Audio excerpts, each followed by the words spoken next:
बहुत समय पहले की बात है। रायगढ़ नगर नाम के राज्य का राजा अम्बरीश अपने दरबार में मौजूद था। आज उसने अपने दरबारियों के सामने एक खास बात रखी थी। हमारे राज्य में सबसे ईमानदार कौन है?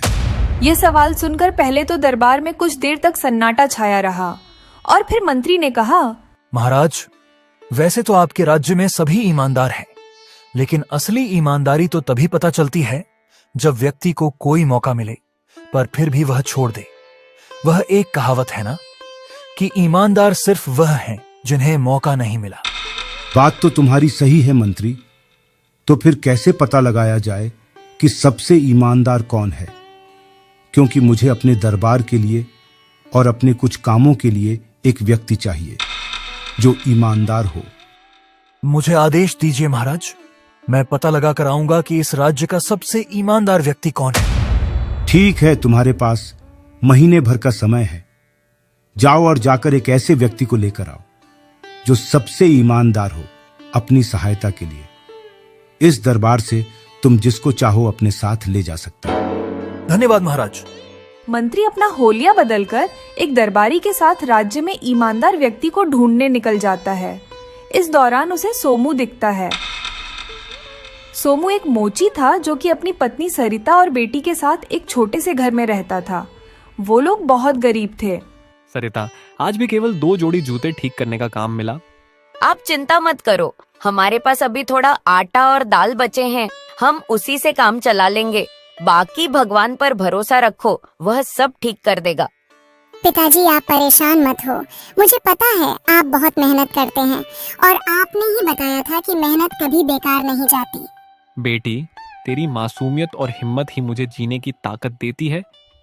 मैं वादा करता हूँ, एक दिन सब ठीक हो जाएगा। हमारा परिवार साथ है और यही सबसे बड़ी दौलत है। हमें कोई गरीबी हरा नहीं सकती। हाँ सरिता, तुम सही कह रही हो। हमें अपनी मेहनत और ईमानदारी पर भरोसा है और एक दिन हमारा भी समय आएगा। इतना कठिन जीवन होते हुए भी उनकी बातचीत में दर्द के साथ उम्मीद की झलक थी और यही देखकर मंत्री ने सोमू पर नजर रखने की सोची। अगले दिन सोमू अपनी छोटी सी दुकान पर बैठा ग्राहकों का इंतजार कर रहा था। काफी देर बाद एक ग्राहक आया। ओ भाई साहब, ये जूते की एड़ी निकल गई है, क्या इसे ठीक कर सकते हो?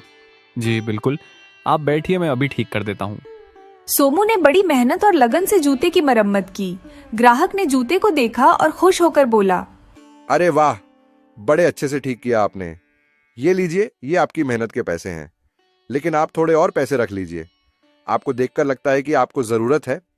नहीं भाई साहब, मैं ईमानदारी से मेहनत करके ही पैसे कमाता हूँ। मैं मुफ्त में कोई चीज नहीं लेता। अरे, मैं मुफ्त में थोड़ी दे रहा हूँ भाई, आपने मेरा काम किया है, उसी के पैसे हैं, बस थोड़े से ज्यादा हैं। नहीं, पर मैं ज्यादा पैसे भी नहीं लेता। जितना काम उतने पैसे। आपने मेरे बारे में सोचा, उसके लिए धन्यवाद। चलिए ठीक है भाई, लेकिन आपकी ईमानदारी वाकई काबिले तारीफ है। मैं प्रार्थना करता हूँ कि आपकी मेहनत रंग लाए। ग्राहक सोमू की तारीफ करता हुआ चला गया। पास में खड़ा मंत्री और दरबारी यह सब देख रहे थे। वो दोनों सोमू की ईमानदारी से बहुत प्रभावित हुए। यह आदमी सच में बहुत ईमानदार है। चलिए महाराज को इसके बारे में बताते हैं। हाँ, तुमने सही कहा। यह ईमानदार तो है, लेकिन हम बिना इसकी परीक्षा लिए इसे महाराज के पास नहीं ले जा सकते। कहीं इसने कोई गलती कर दी तो महाराज की तलवार होगी और हमारी गर्दन। हाँ, ये बात भी सही है। तो सोचिए कि इसकी परीक्षा कैसे ली जाए। वो दोनों सोमू को परखने के बारे में सोचने लगे और सोमू 1-2 ग्राहकों के जूते मरम्मत करके अपने घर पहुंच गया। जैसे ही उसने दरवाजे पर कदम रखा, उसने देखा कि उसकी चप्पलें घिस चुकी थी, इतनी कि अब उनकी मरम्मत भी संभव न थी। ओह, मेरी चप्पलें भी टूट गई। इसी की कमी थी, बस कि चप्पलों और जूतों की मरम्मत करूं और खुद नंगे पैर घूमूं। उसके पास नई चप्पलें खरीदने के पैसे नहीं थे, क्योंकि जो थोड़े बहुत पैसे थे वह तो खाने के लिए ही कम पड़ रहे थे। हमारी भी चप्पलें टूट गई हैं, अब हम नंगे पांव कैसे चलेंगे? पिताजी, हम नई चप्पलें कब खरीदेंगे? सरिता, मुझे माफ करना, अभी हमारे पास पैसे नहीं हैं। पहले हमें खाने की चिंता करनी होगी।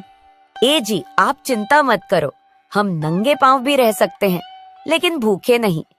हाँ पिताजी, हम सब मिलकर इस कठिनाई को भी पार कर लेंगे। मुझे चप्पलें नहीं चाहिए। चिंकी के मुंह से यह बात सुनकर सोमू को रोना आ गया।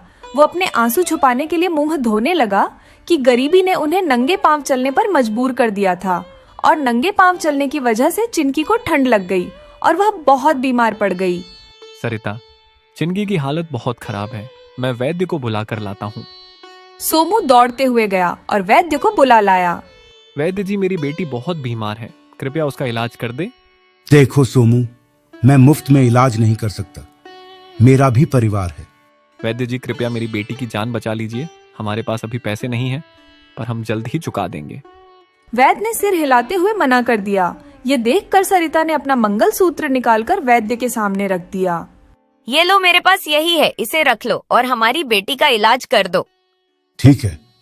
वैद्य ने सरिता का इलाज शुरू किया। ये देखकर मंत्री और दरबारी बहुत दुखी हुए। मंत्री जी, इनकी कुछ मदद करिए, मुझसे ये सब देखा नहीं जा रहा है। नहीं, हम इनकी मदद नहीं कर सकते, हमें इनकी परीक्षा लेनी है। और वैसे भी चिंकी का इलाज हो रहा है, भगवान ने चाहा तो वह जल्दी सही हो जाएगी। फिलहाल तो तुम्हें कल मेरा एक काम करना है। हाँ जी, बताइए। अगले दिन मंत्री के कहने पर दरबारी सोमू की दुकान के पास से गुजरता है और जानबूझकर अपना एक सिक्का गिरा देता है। सोमू उस सिक्के को उठाता है और तुरंत दरबारी के पीछे दौड़ता है। महाराज, आपका सिक्का गिर गया था, कृपया इसे रख लीजिए। तुम बहुत ईमानदार हो, इसे तुम ही रख लो। नहीं महाराज, मैं सिर्फ मेहनत का ही खाता हूँ, कृपया इसे आप ही रख लें। दरबारी सोमू की ईमानदारी से प्रभावित होकर वापस मंत्री के पास गया और सारी घटना बताई। मंत्री जी, सोमू सचमुच बहुत ईमानदार व्यक्ति है, उसने मेरा गिराया हुआ सिक्का भी नहीं रखा। बहुत अच्छा है, लेकिन हमें एक आखिरी परीक्षा लेनी होगी। आपको शर्म नहीं आती? एक गरीब व्यक्ति को इतनी बार परीक्षा में डाल रहे हैं, उसकी ईमानदारी तो साफ साफ दिख रही है। हाँ, मुझे पता है, लेकिन राजा अमरीश को इस बात का पूरा विश्वास दिलाने के लिए हमें यह आखिरी परीक्षा भी लेनी होगा। मंत्री की बात सुनकर दरबारी चीढ़ गया, लेकिन वह जानता था कि यह आखिरी परीक्षा सोमू की ईमानदारी को पूरी तरह साबित कर देगी। अगले दिन मंत्री एक साधारण आदमी के रूप में सोमू की दुकान पर गया। उसने अपने पुराने जूते सोमू को दिखाए और मरम्मत के लिए कहा। भाई साहब, क्या आप इन जूतों को ठीक कर सकते हैं? जी हाँ, जरूर, आप इन्हें कल आकर ले जा सकते हैं। सोमू, मुझे पता है कि तुम बहुत कठिनाइयों का सामना कर रहे हो। क्या तुमने कभी सोचा है कि अपनी स्थिति सुधारने के लिए तुम चोरी या बेईमानी कर सकते हो? तुम्हारी जगह कोई और होता तो वह यही करता, क्योंकि उससे तुम्हारी जिंदगी बदल सकती है भाई। अरे ये आप कैसी बातें कर रहे हैं? मैं ऐसा नहीं कर सकता, मुझे भगवान का डर है, और दूसरी बात, मेरे संस्कार मुझे ऐसा करने की अनुमति नहीं देते। मैं ईमानदारी और मेहनत से ही अपना जीवन जीऊंगा, चाहे कितनी भी कठिनाइयां आए। अच्छा सोमू, ठीक है, मैं चलता हूँ, कल आकर अपने जूते ले जाऊंगा। मंत्री वहां से चला गया और सोमू अपने काम में लग गया। उसने जूतों की मरम्मत करी और फिर घर चला गया। रात का समय था और सोमू अपने घर में बैठा था। उसी समय मंत्री और दरबारी उसकी खिड़की के पास आए और बातें करने लगे ताकि सोमू उनकी बातें सुन सके। सुनो, इस मोची को जिसने जूते दिए थे, उसने जूतों के तलों में हीरे छिपाए हैं। हाँ, हमें आज रात ही उन हीरों को चुराना होगा। यह मोची पक्का उन जूतों को अपने घर में ही छिपाए होगा। सोमू ने उनकी बातें सुन ली और चिंता में पड़ गया। वो तुरंत अपनी दुकान की ओर दौड़ पड़ा। जैसे ही मंत्री और दरबारी ने सोमू को भागते हुए देखा, मंत्री ने कहा, देखा, इसे लालच आ गया। तुम इसे बड़ा ईमानदार समझ रहे थे ना, इसका भी ईमान डोल गया। सोमू ने अपनी दुकान पर पहुंचकर जूतों को उठाया और हिलाकर देखा। आवाज से वह समझ गया कि उसमें सचमुच हीरे हैं। उसने जूतों को संभाल कर रखा और दुकान के बाहर सो गया। अगले दिन मंत्री अपने जूते लेने उसके पास पहुंचा। तुम्हारा बहुत बहुत धन्यवाद। वैसे तुम्हें पता है, इन जूतों में मैंने हीरे छुपा कर रखे हैं। मैंने तुम्हें जूते तो दे दिए थे, लेकिन मैं सोच रहा था कि कहीं तुम मेरे हीरे ना चुरा लो। ऐसे जूते आपको मुझे नहीं देने चाहिए थे। ये तो अच्छा हुआ कि कल मैंने 2 चोरों को बातें करते सुन लिया। इससे मुझे पता चल गया कि इसमें हीरे हैं, तो मैं इसकी रखवाली करने यहाँ आ गया, वरना ये चोरी हो जाते। मंत्री को यह सुनकर बहुत हैरानी हुई, क्योंकि वह सोच रहा था कि सोमू को लालच आ गया है, पर वह तो असल में हीरो की रखवाली करने आया था। मंत्री वहां से चला गया और थोड़ी देर बाद अपने असली रूप में कुछ सिपाहियों के साथ वापस आया और सोमू को ले जाने लगा। अरे लेकिन मेरा दोष क्या है? चुपचाप चलो, महाराज ने तुम्हें बुलाया है। वो लोग उसको लेकर दरबार में पहुंचे। ये बात सरिता को पता चली तो सरिता भी चिंकी के साथ फौरन वहां पहुंच गई। मंत्री ने राजा अमरेश को पूरी बात बताई और कहा, महाराज, आपने इस राज्य का सबसे ईमानदार व्यक्ति लाने को कहा था ना? मैं ले आया, यह है मोची सोमू। सोमू, तुमने हीरे क्यों नहीं चुराए? तुम अपनी किस्मत बदल सकते थे उन हीरों से। किस्मत तो भगवान ने लिखी है, वह चंद पत्थरों से कैसे बदल सकती है? बल्कि अगर मैं ऐसा करता तो खुद की और अपनी बेटी की नजरों में गिर जाता। मैं अपनी बेटी को गलत संस्कार नहीं दे सकता महाराज। मंत्री, आपने सही कहा। यह सबसे ईमानदार इंसान है क्योंकि यह सिद्धांतों का बहुत पक्का है।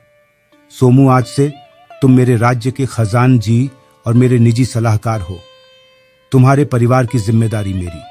आपका बहुत बहुत धन्यवाद महाराज। मंत्री, सबसे पहले सोमू और उसके परिवार को अच्छे जूते पहनवाओ। जी जी महाराज।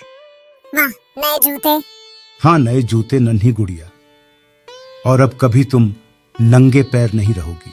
और कुछ इस तरह सोमू की ईमानदारी ने उसकी पूरी जिंदगी बदल दी।